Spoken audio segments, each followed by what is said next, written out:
जैसा कि अध्यक्ष जी ने कहा अभी प्रदेश कांग्रेस कमेटी ने तय किया है कि नियमित रूप से और निरंतर इस प्रकार के ट्रेनिंग कैंप्स ब्लॉक स्तर पर, जिला स्तर पर, प्रदेश स्तर पर और साथ में अधिवेशन कांग्रेस का जो बहुत लंबे अरसे बाद होगा, ये एक्टिविटी चलती जाएगी जिससे कि एक तो इंटरेक्शन हो।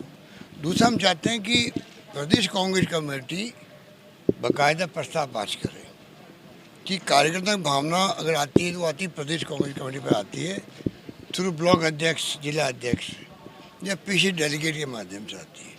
वो तमाम प्रदेशवासियों की भावना जो है, कार्यकर्ता की भावना जब आती है थ्रू चैनल से, तो प्रदेश कांग्रेस कमेटी अधिवेशन करती है, उसमें भी सबका मंथन होता है, वहाँ प्रस्ताव पास होते हैं और सरकार के लिए भी आह्वान होता है सरकार को ये काम करना चाहिए, निर्देश भी दिए जाते हैं।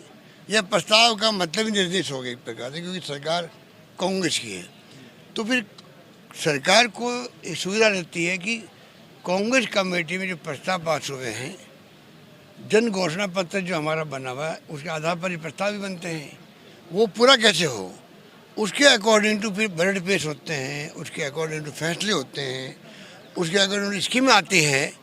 तो एक आम कार्यकर्ता को लगता है गांव के अंदर भाई जो प्रस्ताव पास हुआ था और जो हमने भावना पकड़ की थी उसके अकॉर्डिंग टू फैसले और सरकार के हो रहे हैं। तो फिर कार्यकर्ताओं को एक कॉन्फिडेंस के हाथ में बताना, इम्प्लीमेंट करना में आसानी होती है।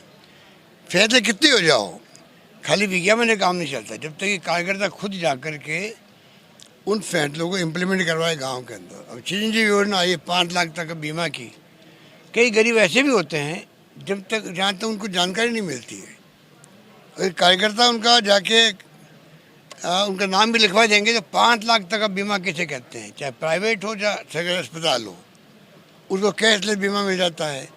मैंने आपको एग्जाम्पल दिया। इसलिए ये तय जो किया प्रदेश कांग्रेस कमेटी के अध्यक्ष ने, मैं इनको साधुवाद देता हूँ और उम्मीद करता हूँ कि जो इनका संकल्प है वो पूरा करने में हम सब इनका सहयोग करेंगे। सर, कोविड को लेकर लगातार केंद्र से मांग, कोविड को तो मैंने आप देखिए जो दबाव हमने बनाया, पहले जब प्रधानमंत्री जी ने देश के अंदर राज्यों में छोड़ दी जिम्मेवारी, आप खुद खरीदो, खुद लगवाओ वैक्सीन 18+, तब भी मैंने विरोध किया था। आखिर में पूरे देश में माहौल बन गया कि वास्तव में ये गलत फैसला है और कई मुल्कों ने मना कर दिया कि भारत सरकार खुद ही हमसे वैक्सीन ले सकती है, हम राज्यों को नहीं देंगे। वही बात रही अभी भी। अब मैं इनको 1.5-2 महीने से कह रहा हूँ कि आप जो है बूस्टर डोज लगाओ।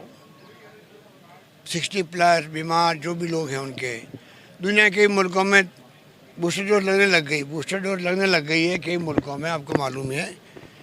और कई मुल्कों में बच्चों को लगने लग गई है, 5 साल तक बच्चों को लगने लग गई। तो हमने कल ही मांग करी थी कि बच्चों को भी लगे, बूस्टर डोज लगे।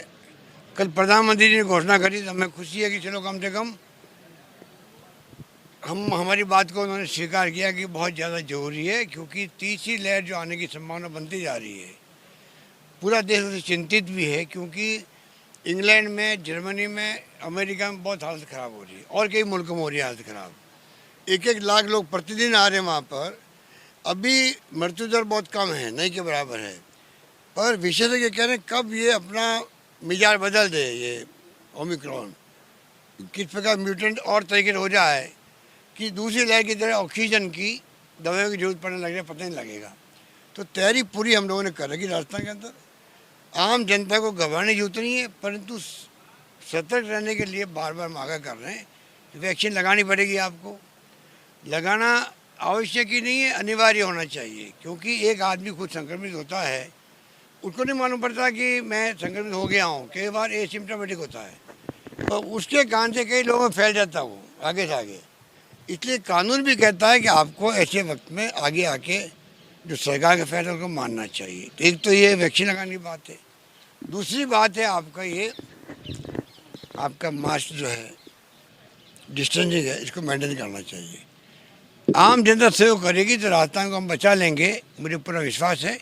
पहले भी सहयोग मिला राजस्थान के लोगों का भी, धर्मगुरुओं का भी, NGO का भी, और पॉलिटिकल पार्टियों को हमने सबको साथ देने का प्रयास किया था। तो हमारा काम चला और अच्छा प्रबंधन राजस्थान में हुआ था। कोई भूखा नहीं सोया हमने कहा था। तो वास्तव में आम जनता आगे आई, एनजीओ आगे आए, धर्मगुरु आगे आए, सब लोगों ने मिलकर मैं समझता हूँ कि वो स्थिति थी उसमें सबने इमदाद करी एक दूसरे की और हम अच्छे ढंग से उसको निकल पाए उसमें से।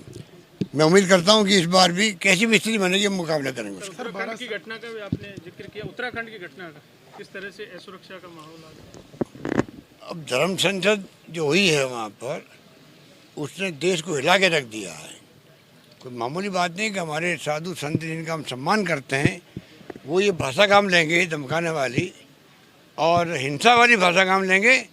ये हिंदुस्तान की संस्कृति संस्कार के खिलाफ है। हमारे मुल्क में तो सदियों से भगवान महावीर हो चाहे बुद्ध हो, उसे लगा करके महात्मा गांधी तक ने सत्य की बात करी, अहिंसा की बात करी।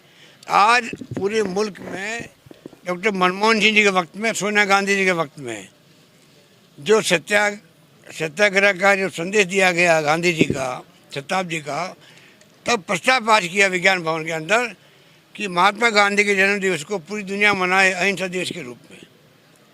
यूएन के अंदर डिस्कशन हो गए। वहाँ पर मिस्टर आनंद शर्मा को भेजा गया, इंडिया से विदेश मंत्री को जाके लॉबिंग करी। वहाँ पर पूरी दुनिया के मुल्कों ने सर्वसम्मति से प्रस्ताव पास किया कि 2 अक्टूबर को हम लोग सब मनाएंगे, अंतर्राष्ट्रीय अहिंसा दिवस मनाएंगे। जिस मुल्क के महात्मा गांधी को लेके अहिंसा दिवस मनाया जा रहा हो दुनिया में, उस मुल्क में हिंसा की बात साधु संत करें, इस समझ के परे है।